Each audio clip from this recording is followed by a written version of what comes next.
നമസ്കാരം. പുതിയൊരു വീഡിയോയിലേക്ക് സ്വാഗതം. അപ്പോൾ നമ്മളുടെ ജീവിതത്തിൽ ഒഴിച്ചുകൂടാനാവാത്ത ഒരു പ്രധാനപ്പെട്ട പങ്ക് വഹിക്കുന്നവരാണ് ഈ ഡെലിവറി ബോയ്സ് എന്ന് പറയുന്നത്. ഈ ഡെലിവറി ബോയ്സിനെ പറ്റി നമ്മൾ എപ്പോഴെങ്കിലും ചിന്തിച്ച് നോക്കിയിട്ടുണ്ടോ? നമ്മളുടെ പല സാധനങ്ങളും നമ്മൾ വീട്ടിൽ നിന്നും ഓൺലൈനിലൊക്കെ ഓർഡർ ചെയ്യാറുണ്ടല്ലേ. അപ്പോൾ അത് നമ്മളുടെ കൈകളിലേക്കോ നമ്മുടെ വീട്ടിലേക്കോ ചിലപ്പോൾ ഓഫീസിൽ നിന്നൊക്കെ ആയിരിക്കും ഓർഡർ ചെയ്യുന്നത്. അപ്പോൾ അതൊക്കെ കൃത്യമായിട്ട് നമ്മളുടെ കയ്യിൽ എത്തിച്ചു തരുന്നവരാണ് ഈ ഡെലിവറി ബോയ്സ്. ഇനി നമ്മൾ എവിടെയാണെങ്കിലും അവർ നമ്മളെ വിളിച്ച് ചോദിച്ചിട്ട് കഷ്ടപ്പെട്ട് സ്ഥലങ്ങളൊക്കെ കണ്ടുപിടിച്ചിട്ട് സാധനവുമായിട്ട് വരും. അവരുടെ ഡ്യൂട്ടിയാണിത്. നിങ്ങൾക്ക് അതിൽ പ്രത്യേകിച്ച് പറയാനായിട്ട് ഒന്നുമില്ല. ഡെലിവറി ബോയ്സിനെ പറ്റി പലർക്കും നല്ല അഭിപ്രായമുണ്ട്, പലർക്കും മോശം അഭിപ്രായമുണ്ട്. എന്തായാലും അവർക്ക് കിട്ടുന്ന ശമ്പളം സാലറി വന്നിട്ട് വളരെ കുറവാണ്. ഇപ്പോൾ ആമസോൺ ആണെങ്കിലും ഫ്ലിപ്കാർട്ട്, അതുപോലെ തന്നെ സ്വിഗ്ഗി ഉണ്ട്, സൊമാറ്റോ ഉണ്ട്. അപ്പോൾ ഇതൊക്കെ ശമ്പളം കിട്ടുന്നത് കമ്മീഷൻ ബേസ്ഡ് ആയിട്ടാണ് എന്നാണ് എൻ്റെ അറിവ്. അതായത് ഓരോരോ ഓർഡറിനും ഒരു തുക വെച്ചാണ് ഇവർക്ക് ലഭിക്കുന്നത്. നമ്മുടെ വീടുകളിൽ നിന്നുള്ള കംഫർട്ട് സോണിൽ നിന്നും നമ്മൾ ഓർഡർ ചെയ്യുന്ന സാധനങ്ങൾ ഇവർ കൃത്യമായിട്ട് വീട്ടിൽ എത്തിക്കുന്നുണ്ട്, നമ്മളുടെ കൈകളിൽ ഇവർ എത്തിച്ചു തരുന്നുണ്ട്. പലപ്പോഴും വന്നിട്ട് പല കസ്റ്റമേഴ്സിൻ്റെ അടുത്ത് നിന്നും ഇവർക്ക് മോശപ്പെട്ട പല പെരുമാറ്റങ്ങളും നേരിടേണ്ടി വരാറുണ്ട്. കഴിഞ്ഞ 3-4 ദിവസങ്ങൾക്ക് മുമ്പ് ഫേസ്ബുക്കിൽ വന്ന ഒരു വീഡിയോ കാണാനിടയായി. ഒരു സ്ത്രീ വന്നിട്ട് അവരുടെ വീട്ടിൽ വന്ന് ഡെലിവറി ബോയ്സിനോട് വളരെ മോശമായിട്ടുള്ള രീതിയിൽ പെരുമാറുന്നതിനെ കുറിച്ചിട്ടാണ് വീഡിയോ. ഈ സ്ത്രീ തന്നെയാണ് വീഡിയോ ഷെയർ ചെയ്തിരിക്കുന്നത്. നമ്മൾക്ക് അതൊന്ന് ആദ്യം കണ്ടു നോക്കാം. പൈസ തന്നെ ബാക്കി തരാൻ ഞാൻ പറഞ്ഞു.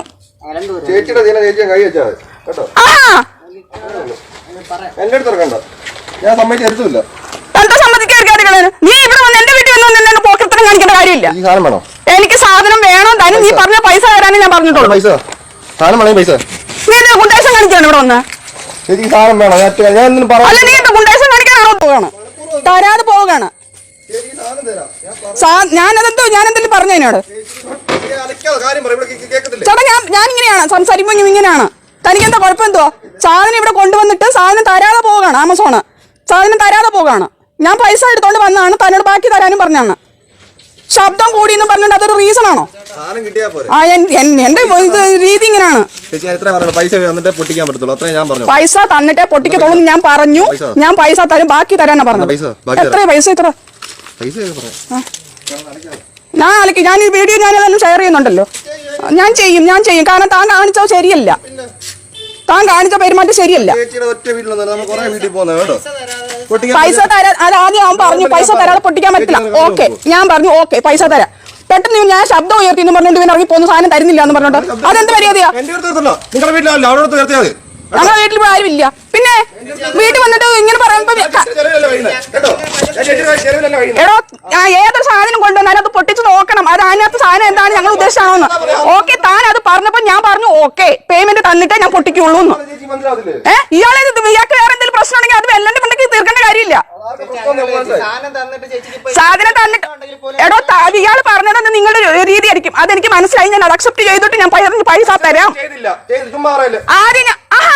ആദ്യം ഞാൻ പറഞ്ഞു ഞാൻ പൊട്ടിച്ചു നോക്കട്ടെ എന്ന് പറഞ്ഞപ്പോ തരത്തില്ല എന്ന് പറഞ്ഞപ്പോ ഓക്കെ പൈസ തന്നെ ബാക്കി തരാൻ ഞാൻ പറഞ്ഞു.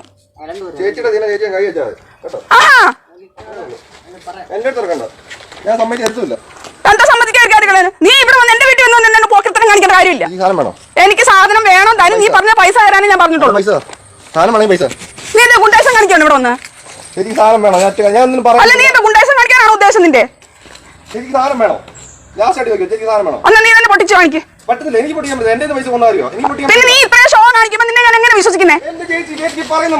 അതിൽ നീ ഇത്രയും ഷോ കാണിക്കേണ്ട കാര്യമുണ്ട്. കാരണം ഈ വീട്ടിൽ വന്നിട്ട് കാരണം ഈ ഇത്രയും സ്ഥലത്ത് നിന്നിട്ട് നീ പോക്കറ്റരം കാണിക്കണ്ട. ഞാൻ പൈസ ഇടാതെ ഞാൻ എങ്ങോട്ട് ഇടാനാടാ?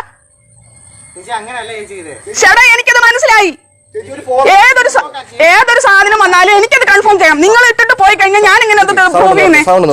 എനിക്ക് സൗണ്ട് കുറക്കേണ്ട കാര്യമില്ല. നിനക്ക് മനസ്സുണ്ടെങ്കിൽ തന്നേച്ചാ മതി. ഞാൻ വരാത്തല്ലോ. നിനക്ക് മനസ്സുണ്ടെങ്കിൽ തന്നേച്ചാ മതി. എനിക്ക് സാധനം വേണ്ടിട്ടാ ഞാൻ വിളിച്ചപ്പോ ഇറങ്ങി വന്നേ. സാധനം താദ്യം എനിക്ക് ഞാൻ പറഞ്ഞല്ലോ ഇത്രയും നീ ഇത്ര സംസാരിച്ച് എനിക്ക് പൊട്ടിച്ച് നോക്കി കൺഫേം ചെയ്തിട്ട് തരാൻ പറ്റത്തുള്ളൂ. ആണോ? നീ കൊണ്ടു. നീ ഇത്രയും പട്ടിഷോ കാണിച്ച സ്ഥിതിക്ക് നിന്റെ പ്രോപ്പർട്ടി എനിക്ക് വേണ്ട സാധനം. വേണ്ട, ഞാനിത് കംപ്ലൈന്റ് ചെയ്തോളാം. ആ, എന്റെ വീട്ടിൽ കയറി ഒന്ന് ഗുണ്ടായിസം കാണിച്ചിട്ട് എന്റെ അടുത്ത് പോക്കറ്റിന് കാണിക്കേണ്ട കാര്യമില്ല. നീ കൊണ്ടോ, ഇവിടെ നിന്ന് കിട്ടാത്ത മുതലൊന്നും അല്ലല്ലോ.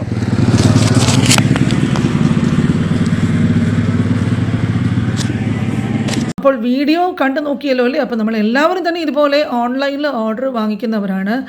ആമസോൺ, ഫ്ലിപ്കാർട്ട്, ഒരുപാട് സ്ഥാപനങ്ങൾ, കമ്പനീസ് ഓൺലൈനിൽ വന്ന് ഡെലിവറി ചെയ്യാറുണ്ട്. പലതരത്തിലുള്ള ഡെലിവറി ഉണ്ട്. അതിൽ നമ്മൾ പ്രീപെയ്ഡ് ആയിട്ടുള്ളതുണ്ട്, ക്യാഷ് ഓൺ ഡെലിവറി ഉണ്ട്. അപ്പോൾ ഈ സ്ത്രീ ഇവിടെ കൊടുത്തിരിക്കുന്നത് ക്യാഷ് ഓൺ ഡെലിവറി ആണ്. അപ്പോൾ പ്രശ്നം മനസ്സിലായി കാണുമല്ലോ അല്ലേ? പൈസ കൊടുക്കുന്നതിന് മുമ്പ് തന്നെ പാർസൽ ഈ സ്ത്രീക്ക് പൊട്ടിച്ച് നോക്കണം. ഇപ്പോൾ ക്യാഷ് ഓൺ ഡെലിവറി ഓപ്ഷൻ ആണ് ഇവർ കൊടുത്തിരിക്കുന്നത്. ഇതിൽ ഓപ്പൺ ബോക്സ് ഡെലിവറി സാധ്യമല്ല. അതായത് നമ്മൾക്ക് പാർസൽ പൊട്ടിച്ച് നോക്കിയിട്ട് നമുക്ക് പൈസ കൊടുക്കാനായിട്ട് പറ്റില്ല. ആദ്യമേ തന്നെ ഇതുപോലെ ക്യാഷ് ഓൺ ഡെലിവറി ആണെങ്കിൽ പൈസ കൊടുത്തതിന് ശേഷം മാത്രമേ ഈ ഡെലിവറി ബോയ്സിന് പാർസൽ നമ്മൾക്ക് തരാനായിട്ട് പറ്റുള്ളൂ. ചില പ്രത്യേക സാഹചര്യങ്ങളിൽ പ്രീപെയ്ഡ് ഡെലിവറിക്കൊക്കെ ഓപ്പൺ ബോക്സ് ഡെലിവറി സമ്മതിക്കുന്നുണ്ട്. പക്ഷേ ക്യാഷ് ഓൺ ഡെലിവറിക്ക് ഇതൊരിക്കലും സാധിക്കാറില്ല. ഈ സ്ത്രീ ചിന്തിക്കുന്നത് വന്നിരിക്കുന്ന കവർ തുറന്ന് നോക്കിയിട്ട് എന്തെങ്കിലും പ്രശ്നങ്ങൾ കണ്ടുപിടിക്കാനായിട്ട് സാധിച്ചാൽ അത് ആ ഡെലിവറി ബോയ്സിൻ്റെ കയ്യിൽ തന്നെ തിരിച്ചു കൊടുത്തു വിടുകയും ചെയ്യാം, പൈസയും കൊടുക്കണ്ടല്ലോ എന്നാണ് ചിന്തിക്കുന്നത്. തരുന്ന സാധനത്തിന് കുഴപ്പമുണ്ടെങ്കിലും ഇല്ലെങ്കിലും ഈ ക്യാഷ് ഓൺ ഡെലിവറിയിലൊക്കെ അത് പണം കൊടുത്ത് വാങ്ങി കഴിഞ്ഞതിന് ശേഷം പാർസൽ തുറന്ന് നോക്കിയിട്ട് പിന്നീട് എന്തെങ്കിലും കംപ്ലയിൻറ്റ്സ് ഉണ്ടെങ്കിൽ അത് നമുക്ക് കസ്റ്റമർ കെയറിൽ റിപ്പോർട്ട് ചെയ്യാവുന്നതാണ്. അങ്ങനെ സാധനം വേണ്ടാന്നുണ്ടെങ്കിലും റിട്ടേൺ കൊടുക്കാനുള്ള ഓപ്ഷനും ഉണ്ട്. അതുപോലെ തന്നെ ഡെലിവറി ബോയ്സ് വീട്ടിൽ വന്നിട്ട് ഈ സാധനം പിക്കപ്പ് ചെയ്തുകൊണ്ട് പോവുകയും ചെയ്യും. പക്ഷേ ഇവർക്ക് എന്താ വേണ്ടതെന്ന് വെച്ചാൽ പൈസ കൊടുക്കുന്നതിന് മുമ്പ് തന്നെ സാധനം തുറന്ന് നോക്കിയേ മതിയാകൂ. പക്ഷേ ഡെലിവറി ബോയ് അതിന് സമ്മതിക്കുന്നില്ല. കാരണം അവൻ്റെ കയ്യിൽ നിന്നും പൈസ പോകുന്ന ഒരു കാര്യമാണിത്. സ്ത്രീ വന്നിട്ട് കവർ തുറന്ന് നോക്കി സാധനം വേണ്ടെങ്കിൽ ചിലപ്പോൾ അതിൻ്റെ കാശ് കൊടുക്കാതെ സാധനവും പൊട്ടിച്ച് നോക്കിയാൽ ഇവരുടെ കയ്യിൽ നിന്നും പണം പോകും. പയ്യൻ മാക്സിമം കാര്യങ്ങൾ സ്ത്രീക്ക് പറഞ്ഞു കൊടുക്കാനായിട്ട് ശ്രമിക്കുന്നുണ്ട്. പക്ഷേ നമ്മൾക്ക് കേൾക്കാൻ സാധിക്കുന്ന ആ സ്ത്രീ അവനോട് തട്ടിക്കയറുന്നതാണ്. ഇവർ തന്നെ ഇതിൻ്റെ വീഡിയോ ഒക്കെ എടുത്തിട്ട് വിചാരിച്ച് ഈ സോഷ്യൽ മീഡിയയിലും ഒക്കെ ഷെയർ ചെയ്താൽ എല്ലാവരും ഇവരെ സപ്പോർട്ട് ചെയ്യും എന്നാൽ സംഭവിച്ചത് നേരെ തിരിച്ചാണ്. പലതവണ ഈ ശബ്ദം കുറച്ച് സംസാരിക്കാനായിട്ട് പയ്യൻ പറയുന്നുണ്ട്. സ്ത്രീ അത് കേൾക്കാനായിട്ട് തയ്യാറാകുന്നുമില്ല. അപ്പോൾ കാര്യങ്ങൾ അറിയാതെ ഈ വീട്ടിൽ സാധനങ്ങളൊക്കെ കൊണ്ടുവരുന്ന ഡെലിവറി ബോയ്സിനോട് പെരുമാറുന്ന ഒരു രീതി അത് വന്നിട്ട് മാന്യത വിട്ടിട്ടുള്ള ഒരു പെരുമാറ്റമാണ്. അവരും അവരുടെ കുടുംബം പോറ്റാനായിട്ട് അവരുടെ ആവശ്യങ്ങൾക്ക് വേണ്ടിയിട്ടും ഒരു തൊഴിലെന്ന രീതിയിൽ വളരെ പ്രയാസപ്പെട്ട ഒരു കഷ്ടപ്പാടുള്ളൊരു ജോലിയാണ് അവർ ചെയ്തുകൊണ്ടിരിക്കുന്നത്. അപ്പോൾ അവർക്ക് പണം പോകുന്ന രീതിയിൽ കാര്യങ്ങളൊക്കെ പറയുകയാണെങ്കിൽ അവർക്ക് അതിങ്ങനെ സമ്മതിക്കാനായിട്ട് പറ്റും. ആ സ്ത്രീക്ക് അത് പറഞ്ഞിട്ട് മനസ്സിലാകുന്നില്ല. അതുപോലെ ഒരു കാര്യം കൂടെ ഈ സംഭവം കണ്ടപ്പോൾ ഓർമ്മ വരുന്നു. ഇത് പണ്ട് നടന്ന ഒരു സംഭവമാണ്. ഒരു ഫ്ലിപ്കാർട്ട് ഡെലിവറി ബോയും ഒരു കസ്റ്റമറും തമ്മിലുള്ള ഫോൺ സംഭാഷണം ഓർമ്മ വന്നു.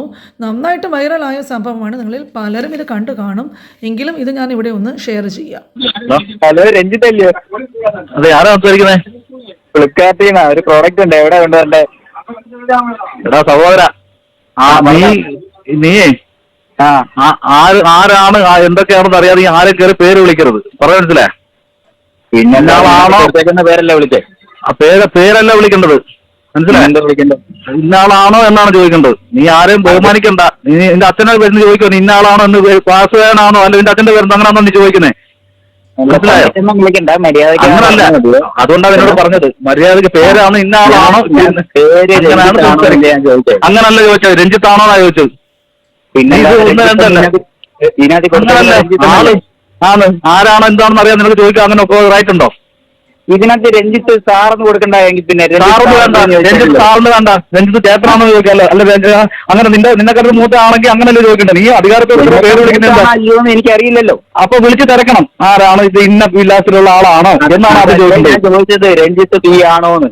അങ്ങനല്ല ചോദിച്ചത്, രഞ്ജിത്താണോന്നാ ചോദിച്ചത്. രഞ്ജിത്ത് എന്ന് പറഞ്ഞ ആളാണോ എന്നാ ചോദിക്കുന്നത്. എങ്ങനെ? രഞ്ജിത്ത് എന്നല്ലേ ഇതിനകത്ത് പേര് കൊടുത്തേക്കുന്നേ? ആയിക്കോട്ടെ, പേര് കൊടുത്താൽ മതി. അങ്ങനെ നിനക്ക് പേര് വിളിക്കണമെന്നുണ്ട്. നീ ഒരു ഗവൺമെന്റ് ഉദ്യോഗസ്ഥര് പരസ്പരം സാറെന്നാ വിളിക്കേണ്ടത്. പിന്നെ നിനക്കെന്തോ റൈറ്റ്? നീ കൊണ്ട് നടക്കുന്നത് കൊണ്ട് കുറേ നടക്കുന്ന നിനക്കെന്തോ റൈറ്റ്? അങ്ങനെ നിന്റെ പേര് വീട് എവിടാ? ഇതിനകത്ത് കൊടുത്തേക്കുന്ന പേരല്ല ഞാൻ ചോദിച്ചോളൂ, അല്ലാതെ ഞാൻ വേറെ എന്തെങ്കിലും പറഞ്ഞോ? എടാ സഹോദര, ആരായാലും അങ്ങനെ സംസാരിക്കേണ്ടത് ആ കുടുംബത്തിൽ നിന്ന് പഠിക്കുന്ന അതൊക്കെ സംസ്കാരം എന്ന് പറയും, മനസ്സിലായോ? അത് ശരി, എനിക്ക് സംസാരമില്ല. ഇയാൾ ഇവിടെ കാര്യം നോക്കേ, ഇയാളൊന്നും ഇങ്ങോട്ട് പറയണ്ട കേട്ടോ. ഞാൻ സാമാന്യം മേടിച്ചോണ്ട് ആ ശരി ശരി. അപ്പോൾ ഇതും നിങ്ങൾ കേട്ട് കാണുമല്ലോ അല്ലേ? അപ്പോൾ ഉപദേശങ്ങളൊക്കെ കുറേ കിട്ടി. എന്നിരുന്നാലും ലാസ്റ്റിൽ വന്നിട്ട് ശരി ശരി എന്ന് പറഞ്ഞ് പയ്യൻ ഫോൺ കട്ട് ചെയ്തിട്ട് ഓടുകയാണ് ചെയ്തത്.